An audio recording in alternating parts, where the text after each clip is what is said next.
공산품 호러의 극치, 공업적 체류법이 아니라 공업적 소름법. 로버트 에거스나 오스크 퍼킨스 영화가 고급 레스토랑이라면 파커 핀 영화는 분식집. 그리고 제가 이 영화를 다 보고 나서 곧바로 스마트폰을 들고 어떤 행동을 했습니다. 영화를 보고 이런 행동을 한 적이 살면서 처음인 것 같아요.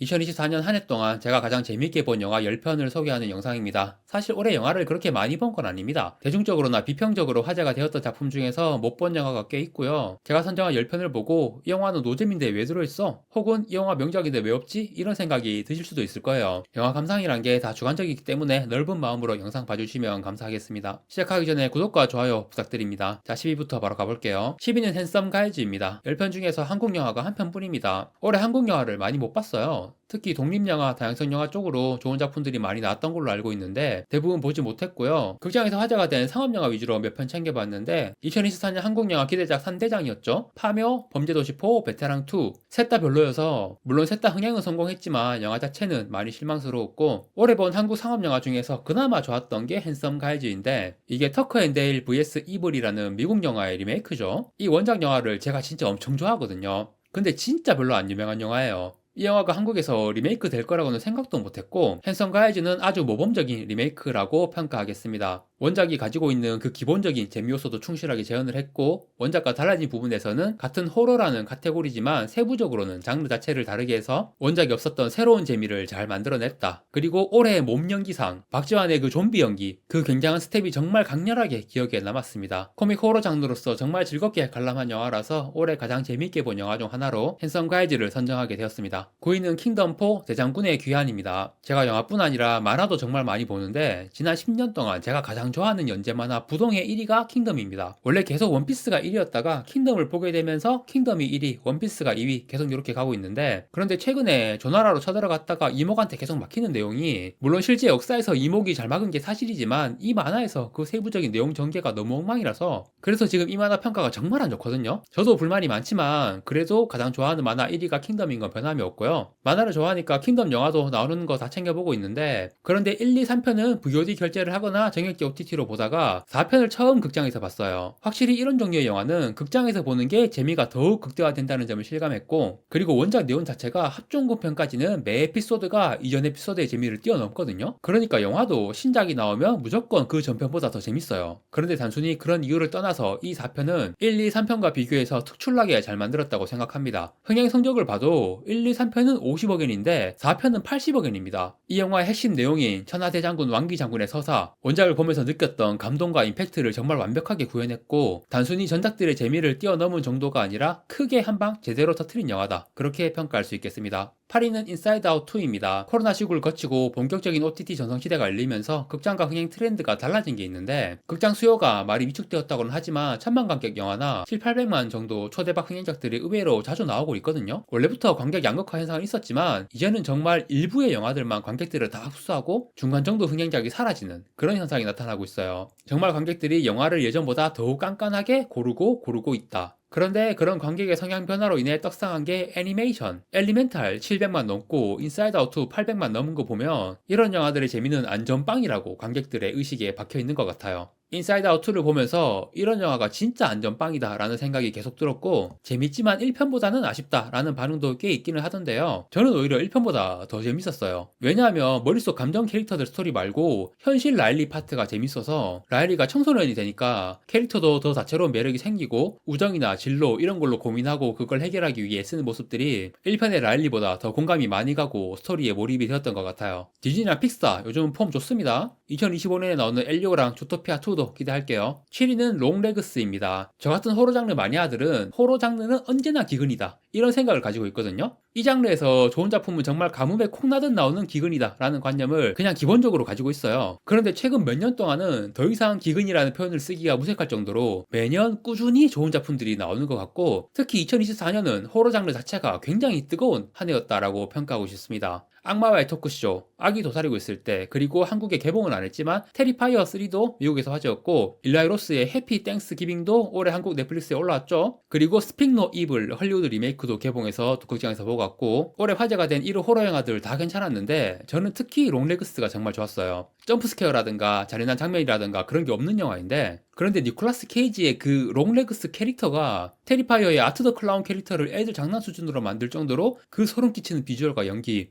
올해의 장르 연기로 선정하고 싶을 만큼 니콜라스 케이지의 연기가 정말 강렬했습니다. 그리고 이 영화 주인공 여배우가 팔로우 주인공이었던 그 배우더라고요. 팔로우라는 호러 영화는 제가 21세기에 본 호러 영화 중에서도 다섯 손가락 안에 들 정도로 좋아하는 영화인데, 주인공 배우도 같고 분위기도 좀 비슷한 느낌이 있어서 더욱 이 영화가 마음에 들었던 것 같고요. 이 영화 감독 오스쿠 퍼킨스, 데뷔작인 페브러리도 정말 충격적이었는데 이제 정말 호러 장르에서 믿고 보는 감독이 된 것 같고, 2025년에 개봉하는 스티븐 킹 원작의 더 몽키도 이 감독 작품이라서 상당히 기대하고 있습니다. 6위는 존 오브 인터레스트입니다. 2024년에 가장 재미있게 본 영화라는 제목으로 이 영상을 만들고 있는데, 이 재미있는 영화라는 표현이 꼭 오락적으로 혹은 장르적으로 재미있는 영화를 의미하는 건 아니고요. 정말 기억에 남고 인상 깊었던 영화, 그런 좋은 영화라는 의미로 재미있는 영화라는 표현을 쓴 거예요. 사실 존 오브 인터레스트를 보면서 와 재밌다 라는 감상을 말할 사람은 없겠죠. 정말 철저하게 차갑고 정적인 시선으로 한나 아렌트가 말했던 악의 평범성이라는 개념을 거의 시각적으로 해부하듯이 보여준 영화고, 홀로코스터 영화 3대장,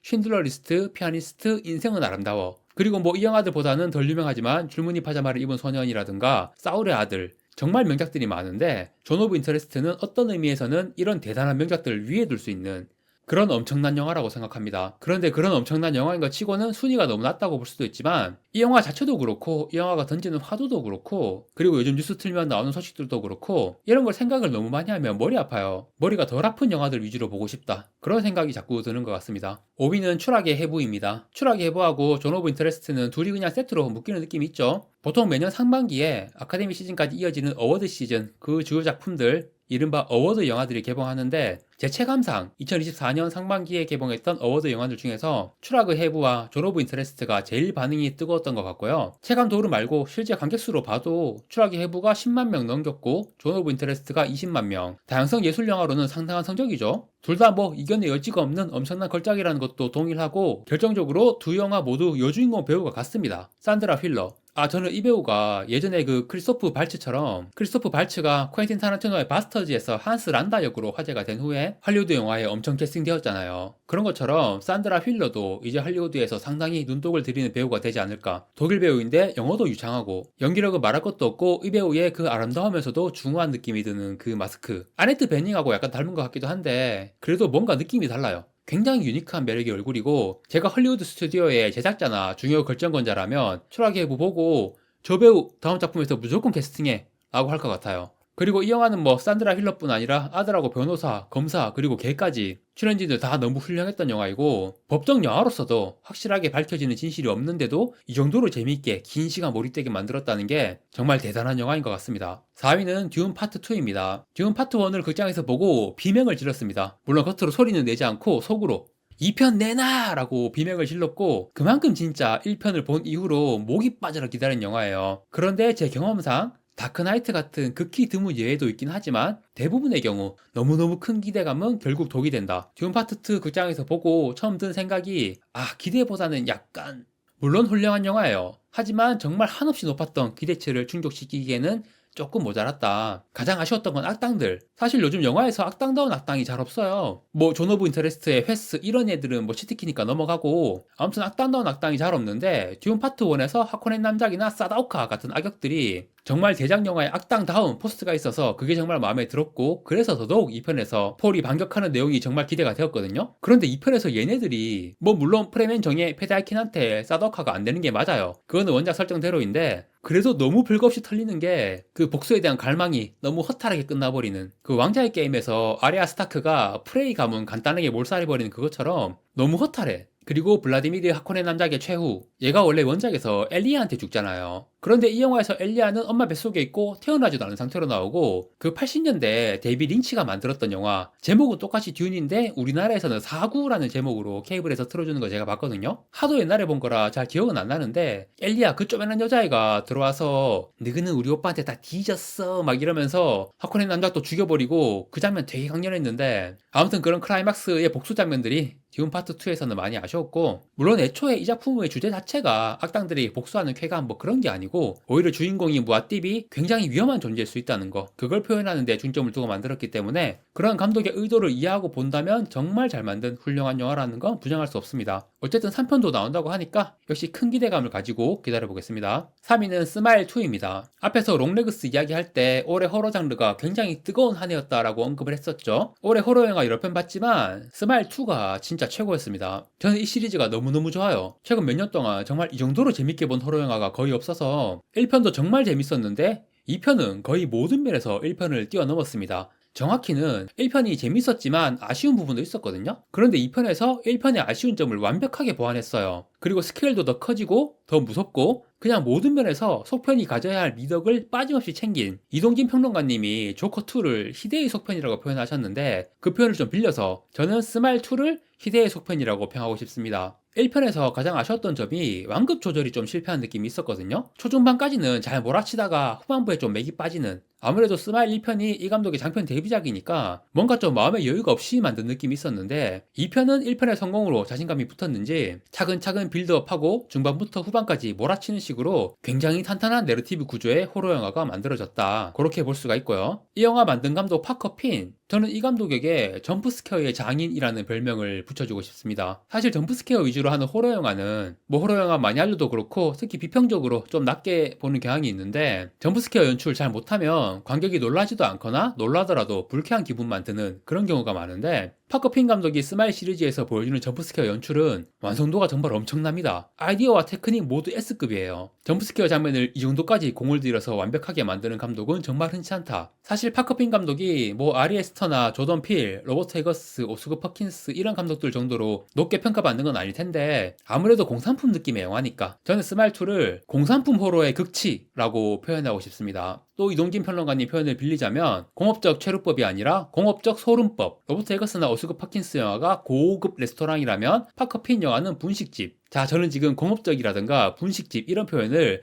나쁜 의미로 쓰고 있는 거 절대 아닙니다. 너무너무 맛있는 분식집이잖아. 아, 또 먹고 싶다. 3편 나온다고 합니다. 너무너무 기다려지네요. 2위는 서브스턴스입니다. 서브스턴스 리뷰 영상을 제 채널에 올렸어요. 썸네일에 올해 본 영화 중 최고라고 문구를 박아 넣었죠. 저는 의심할 여지가 없었습니다. 이 영화가 너무너무 재밌어서 올해 가장 재밌게 본 영화 순위를 매기면 무조건 1위 확정이라고. 그런데 막상 이 영상 제작하려고 올해 본 영화들 순위를 매겨보니까 서브스턴스를 1위로 정하려고 하는데 어떤 영화 하나가 딱 걸리는 거야. 그래서 그 영화랑 서브스턴스를 마음속에서 저울질 하다가 결국 서브스턴스가 2위로 밀려났습니다. 서브스턴스를 2위로 정하긴 했지만 올해 가장 재밌게 몰입해서 본 영화라는 사실은 틀림없고요. 그리고 최근 몇 년을 통틀어서도 이 정도로 강렬한 영화를 본 적이 없습니다. 사실 영화 전체가 아니라 특정 장면의 강렬함만 놓고 따지면 오히려 더 엄청난 영화들도 있긴 해요. 알렉스 가랜드의 맨이나 별로 안 유명한 영화인데 다크송 저주의 시작이라는 영화에서 아이고 이런 장면이 나온다고? 싶었던 순간이 있었고, 그런데 이런 영화들은 굉장히 마니악하고 컬트적이기까지 한데 서브스턴스는 영화 전체 내용이 굉장히 대중적인 플롯으로 너무너무 재밌고 그러면서도 또 너무 강렬한 장르적인 임팩트, 정말 이렇게 재밌는 장르 영화를 만나기가 쉽지 않다. 이 영화도 사실상 호러 장르죠. 무섭다기보다는 징그러운 쪽이지만 아무튼 2024년은 호러 장르가 정말 굉장했던 한 해였다라고 기억하게 될 것 같습니다. 1위는 바튼 아카데미입니다. 1970년대가 배경인 작품이고 일부러 영화사 옛날 로고를 쓴 거나 화면비도 그렇고 옛날 영화 느낌 나게 찍은 영화입니다. 20세기 영화 느낌이 나고 그래서 요즘에는 좀 보기 힘든 굉장히 그리운 스타일의 영화였다. 이 영화를 보고 느낀 게